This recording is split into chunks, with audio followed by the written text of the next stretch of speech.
Good morning everyone, কেমন আছেন সকলে? আশা করছি সকলে খুবই ভালো আছেন, সুস্থ আছেন।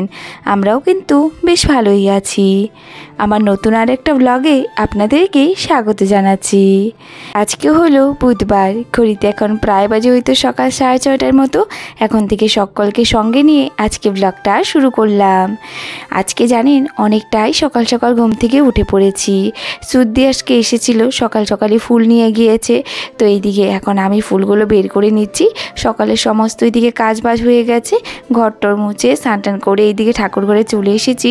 আমিও এখন তাড়াতাড়ি করে আজকে পুজোটা দিয়ে নেব।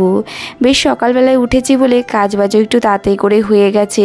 যেহেতু আজকে সুদ্দির ঘরে যেতে হবে সেই কারণে একটু তাড়াতাড়ি করে উঠেছি। যাই হোক, গাছে আজকে বেশ অনেকগুলো ফুল ফুটেছিল। দিদি অনেক কয়েকটি ফুল নিয়েছে আর আমাদের জন্য বেশ অনেকগুলোই রয়েছে। মা না বেশ অনেকগুলো ফুল দিয়ে পুজো দিতে ভালোবাসে। আমার আবার অতগুলো ফুল লাগে না, আমার কয়েকটা ফুল হলেই হয়ে যায়। মা আবার গুছিয়ে গাছিয়ে ফুলগুলো দিয়ে পুজো দেয়। আবার যদি কোনো জায়গা দেখে একটু ফাঁকা রয়েছে সেই জায়গাতেগুলো আবার হয়তো গাছের থেকে ফুল তুলে আবারও ভরে দেয়। কিন্তু আমার সেটা না, আমার কয়েকটা ফুল হলেই যেন হয়ে যায়। সকাল সকাল উঠেছি বলে আজকে পুজোটা তাড়াতাড়ি করে দিয়ে নিতে পেরেছি। ওইদিকে ঘরের পুজোটা দিয়ে চলে আসলাম এই তো মন্দিরে। এখন এই তো মন্দিরটা ভালো করে মুছে এখন ভোলে বাবাকেও জলটা ঢেলে পুজোটা দিয়ে নিলাম। মন্দিরে পুজোটা দিয়ে চলে আসলাম ঘরে। এইদিকে এখন ধূপ আর ওই তো প্রদীপ নিয়ে এসেছি, সবগুলো রুমেই ঘুরিয়ে দেব। মাকে দেখেছি এভাবেই করে, তো আমিও সেভাবেই করার চেষ্টা করি। আজকে ভেবেছি মাম্মামকে আর ওই তো বরকে দুজনকে আর ডাক দেবো না, এখনই একটু পরে ডাক দেবো। বেশ কয়েকদিন থেকে দেখছি দুজনেরই বেশ ঘুমাতে ভালোবাসে, কিন্তু ঘুমাতে আর পারছে না, উঠে পড়তে হয় তাড়াতাড়ি করে। কিন্তু আজকে আমি নিজের থেকেই ভেবেছি একটু দেরি করে ডাক দেবো। যদি ওদের ঘুমটা ভেঙে যায় উঠে পড়লো, আর না হলে আমি একটু পরেই ডাক দেবো। ওই তো 8টা 8:30টার মধ্যে ডাক দিয়ে দেবো। যাই হোক, ওইদিকে পুজোটা দেওয়া হয়ে গেছিলো, তো ধূপকাঠিগুলো ঘুরিয়ে নিয়ে তারপরে এই তো ঠাকুরের বাসনগুলো বের করে নিয়েছি। আমি আবার ওইটা ঠাকুরের বাসন রেখে দিই না, পুজোর বাসন পুজোর যখন হয়ে যায় থালবাটি সব কিছু টেনে নিয়ে রেখে একবারে ধুয়ে পাকলিয়ে রেখে নিয়ে তারপর যাব অন্য কাজে। তো এই তো এইদিকে কালকে তো আবার বৃহস্পতিবার, তো সব কিছুই তো আবার মাজতে হবে। মা আবার সব কিছুই বের করে মেজে ঘষে নেয়। তো এই কাজটা ছিল মারই আজকে, কিন্তু মা তো নেই। আর আজকে আমার হাতে বেশ অনেকটা সময় ছিল সকালবেলা, তো সেই কারণে ভাবলাম আমি এখনই তাহলে মেজে নিই, কারণ একটু পরে আবার চলে যাব দিদির ঘরে, আর তারপর আর তো হবেই না। তো সেই কারণে এই তো এখনই ভালো করে সব কিছুই মেজে নিলাম। সেদিন সুদ্দির ঘরে যাওয়ার আগের দিনই মা কিন্তু এই তো কামাঙ্গা এনে রেখে দিয়েছিল। এই তো এই কাঁসার বাসনগুলো একটু টক দিয়ে মাজলে দেখবেন বেশ সুন্দর একদম চকচকে হয়ে যায়। তো আমিও একটু যে কামাঙ্গা দিয়ে ভালো করে মেজে নিয়েছি। সব সময় তো আর লেবু হাতে থাকে না। দিকে দেখুন বেশ ভালো করে সবগুলোই মেজে নিলাম, আর বালতি করে এইদিকে জলটা নিয়ে এসেছি। এই তো দেখুন, এই তো এইখানে ভালো করে এখন ধুয়ে ধুয়ে একটা করে রেখে দেবো, আর তারপর সবগুলোই একটা একটা করে উল্টিয়ে রেখে দেবো। সারাটা দিনে ভালো করে শুকিয়ে যাবে। বিকেল দিকে যদি চলে আসি তাহলে সব কিছুই ঠিকঠাক করে রেখে দেবো জায়গাটা জায়গায়। আর যদি ওই তো রাত্রে আসি তাহলে তো আর হবেই না, তো পরের দিন আর কি করতে হবে। যাই হোক, এই তো দেখুন এইদিকে ভালো করে মেজে ঘষে নিয়েছিলাম। এখন এগুলো সব কিছুই ঠিকঠাক করে গুটিয়ে। হাউস ওয়াইফের কখনো কাজের শেষ নেই, একটার পর একটা সারাটা দিন কাজ বেরিয়েই থাকে। কিন্তু নিজে যদি গুছিয়ে গাছিয়ে একটার পর একটা কাজ করি তাহলে দেখবেন তেমন একটা চাপ লাগে না। ওই তো আমি এখন চেষ্টা করি নিজের কাজ ভালোভাবে গুছিয়ে করে রাখার।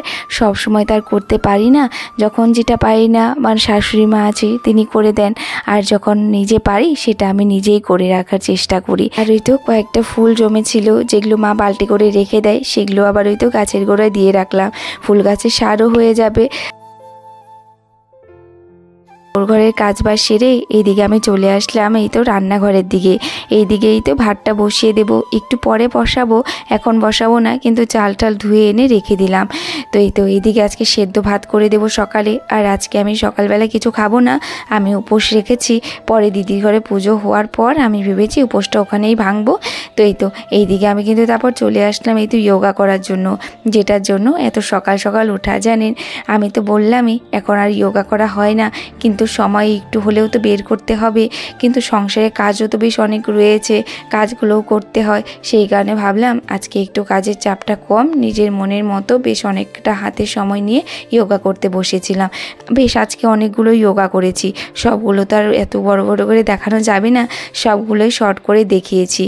যেগুলো আমার শরীরের জন্য খুবই উপকারী লেগেছে সেগুলোই আপনাদের সবার সঙ্গে কিন্তু আজকে শেয়ার করলাম। তো এইদিকে যোগাটা করে আমি চলে গিয়েছিলাম মাম্মামকে আর বরকে দুজনকেই ডাক দিতে। তো বেশ অনেকক্ষণ পর আবারও একটু ভিডিও শুরু করলাম, একদম রেডি সেডি হয়ে, যেমনটা বললাম যে দিদি ঘরে আজকে যেতে হবে।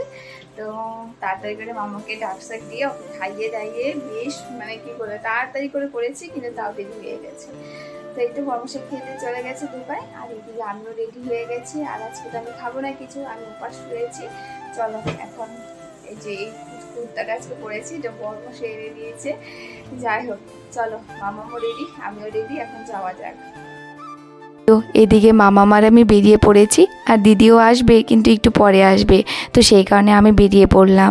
আর এসে দেখি পুজোটাও শুরু হয়ে গেছে। জানেন একটু আগেই বেরোনোর কথা ছিল, কিন্তু মামামকে খাওয়াতে এতটা সময় লেগে গেছে, এতটা দেরি করলো আজকে মামাম খেতে খেতে, সেই কারণে কিন্তু আসতে বেশ অনেকটাই দেরি হয়েছে। আর এসে দেখি পুজো স্টার্ট হয়ে গেছে। যাই হোক দিদি ওরা বারবার করে বলেছিল সকাল সকাল আসতে, কিন্তু আমি আজকে আর আসতে পারলাম না। এসে দেখি বেশ সব কিছুই কাজবাজ হয়ে গেছিলো। তো এই তো এইদিকে আসার পর আমি ওইদিকে মন্দিরের সামনে দাঁড়িয়ে পুজোটা দেখছিলাম। মামামও জানেন বেশ খুশি হয়ে যায় ওর দাদামণির বাড়িতে আসার পর। দিন থেকে যা গরম দিচ্ছে, কিন্তু আজকে জানেন তো এই গরমের মধ্যেও যেন একদমই গরম লাগেনি। ওয়েদারটা একদম মেঘলা মেঘলা হয়েছিল, আর খুবই সুন্দর হাওয়া দিচ্ছিল। এতটা সুন্দর হাওয়া না, এই ছাদে যে দাঁড়িয়ে রয়েছি এক ফোঁটাও যেন গরম লাগেনি। এতটা ভালোভাবে পুজোটাও হয়েছে যেমন, আর এতটা ওয়েদারও আজকে তেমনটাই ভালো ছিল। আর ছাদে তো দিদির অনেক গাছ রয়েছে, এই গাছে দেখি আজকে বেশ সুন্দর সুন্দর না ওই তো ফুল ফুটেছে। ভাবলাম আপনাদের সঙ্গেও একবার শেয়ার করি। আর এইদিকে কিছু পূজা হয়ে যাওয়ার পর যজ্ঞটা হওয়ার পর এইদিকে আমরা সবাই অঞ্জলিটা দিয়ে নিলাম। দেওয়ার পর এইদিকে সবাই প্রসাদ নিয়ে চলে এসেছিলাম নিচে। আর ওইদিকে তারপর কিন্তু আমরা সবাই একটু একটু করে ভোগ খেয়েছিলাম। ভেঙে চলে আসলাম নিচের দিকে, কারণ এইদিকেই সবাই খাওয়া দাওয়া করবে। আর এদিকে এসে দিকে রান্নাবান্না হয়ে গেছিলো। তো আজকে ছিল প্রসাদের মধ্যে খিচুড়ি, নিরামিষ সবজি ছিল, ভাত ছিল, ডাল ছিল, পটল ভাজা, পাঁপড় ভাজা ছিল, পনির ছিল, চাটনি ছিল, আরও বেশ অনেক কিছু ছিল। আর লুচি, পায়েস, মিষ্টি এসব তো থাকবেই। তো বেশ অনেক কিছুই আজকে ছিল। সবাই আমরা বেশ ভালোভাবেই খেয়েছি, কিন্তু ওই তো উপোসটা ভাঙার পর একটু প্রসাদ খাওয়ার পর যেন মানে একদমই খিদে পাচ্ছিল না। এদিকে বর্মশাইও চলে এসেছিল, ওকেই তো প্রসাদ দিয়ে দিচ্ছিলাম। যাই হোক আজকের দিনটা কিন্তু বেশ ভালো কাটলো। ব্লগটা আপনাদের কেমন লেগেছে এটাও কিন্তু কমেন্ট করে প্লিজ বলবেন। আজকের জন্য এতটুকুই রাখছি, আবারও দেখা হবে নতুন আরেকটা ভিডিওতে। ততক্ষণের জন্য সবাই খুবই ভালো থাকবেন, সুস্থ থাকবেন। রাধে রাধে, বাই।